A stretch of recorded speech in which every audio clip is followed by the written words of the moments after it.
Hello guys, welcome back to my YouTube channel. ఈ రోజు నేనైతే ఒక మూవీ ఆర్టిస్ట్ కి అసిస్టెంట్ గా అయితే వెళ్తున్నా. సో పొద్దున్నే లేచి ఫ్రెష్ గా రెడీ అయిపోయి షూటింగ్ అయితే స్టార్ట్ అయిపోయినాం. ఇంకా దారిలో చూసుకుంటే మన మూవీకి సంబంధించిన వెహికల్స్ అయితే ఇక్కడ కనబడ్డాయి. ఈ వెహికల్స్ లో వచ్చేసి జూనియర్ ఆర్టిస్టులని కానీ కంపెనీ ఆర్టిస్టులని కానీ తీసుకెళ్ళడానికి ఎక్కువగా వాడతారు. ఎందుకంటే నేను కూడా ఒకప్పుడు అవే వెహికల్స్ లో వెళ్ళినాయి కాబట్టి చెప్తాను మీకు.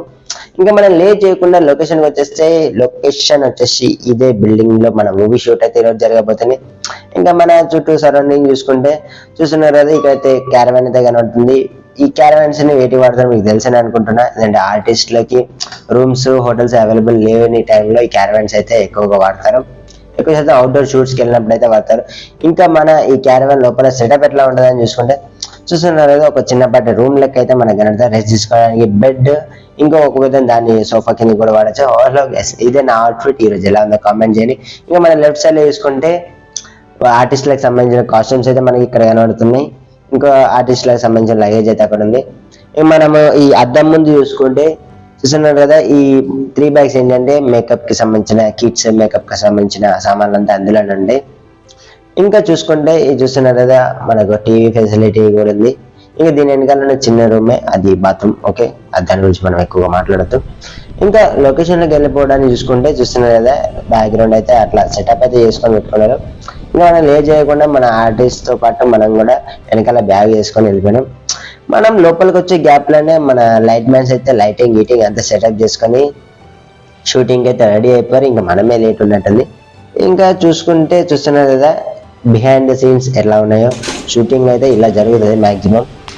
ఇంకా మన లైట్ మ్యాన్ అన్న చూస్తుంటే దేని వాడతారు మన తెలియదు, కానీ దేనికో వాడతారు.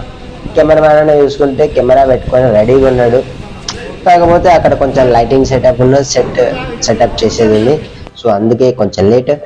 ఇంకా ఇక్కడ చూస్తున్నారు కదా, మన ముందైతే ఒక అన్న మైక్ సెటప్ అయితే చేసుకుంటున్నాడు. ఆ మైక్ ని ఎక్కువ శాతం దేనికి వాడతారంటే మన హీరోలు కానీ ఎవరైనా కానీ ఆర్టిస్టులు డబ్బింగ్ చెప్పేటప్పుడు డైలాగ్స్ ఈజీగా ఉండడానికి అయితే దీని ద్వారా రికార్డ్ చేస్తారు.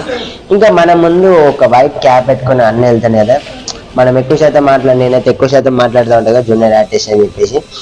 ఆ గ్రూప్ లో అన్న కూడా ఒక అతను. మనం వాటి గురించి నెక్స్ట్ వీడియోస్ లో ఫుల్ క్లారిటీగా అయితే తెలుసుకోబోతున్నాం. ఇంకా చూస్తున్నారు ఇక్కడైతే షూటింగ్ అయితే జరుగుతుంది బయట. ఇంకా ఈ సైడ్ అయితే మన మానిటర్ డైరెక్టర్ గారు కూర్చొని మానిటర్ చేయడానికి సెటప్ అయితే ఉంటుంది. ఇంకా గ్రౌండ్ ఫ్లోర్ లో అయితే షూటింగ్ అయిపోయింది. గ్రౌండ్ యాంగిల్ నుంచి ఇంకా కొంచెం అప్పర్ యాంగిల్ నుంచి వెళ్ళి పెట్టడానికి అయితే కెమెరా పైన తీసుకొస్తారు. ఇక్కడ ఒక అన్న హడావిడిగా కనబడుతుంది కదా, ఆయన మన ఏడి అంటే అసిస్టెంట్ డైరెక్టర్. ఇంకా ఇక్కడ చూస్తున్నారు కదా, కాస్త వర్షం పడి మొత్తం ఎండిపోయింది. ఇంకేమున్నది బోచన నా బావడాలది. నేనేం వాయిస్ ఓవర్ ఇస్తున్నా నాకే అర్థమైనాయి, కానీ ఏదో పట్టు అని చెప్పేసి మీరు ఇంటర్ కాదని చెప్పేసి ఇస్తున్నా. ఇదండి నాకు వచ్చిన కాడికి చెప్తున్నా. ఇంకా చూసుకుంటే ఏముంటది, ఏం లేదు భయ్య. నాకు వాయిస్ ఓవర్ 8 నిమిషాలు ఇవ్వాలని తిక్కేస్తుంది. కానీ థ్యాంక్ యూ ఫర్ వాచింగ్. ఒక లైక్ అయితే కొట్టు భయ్యో, లాస్ట్ వరకు చూసుంటే.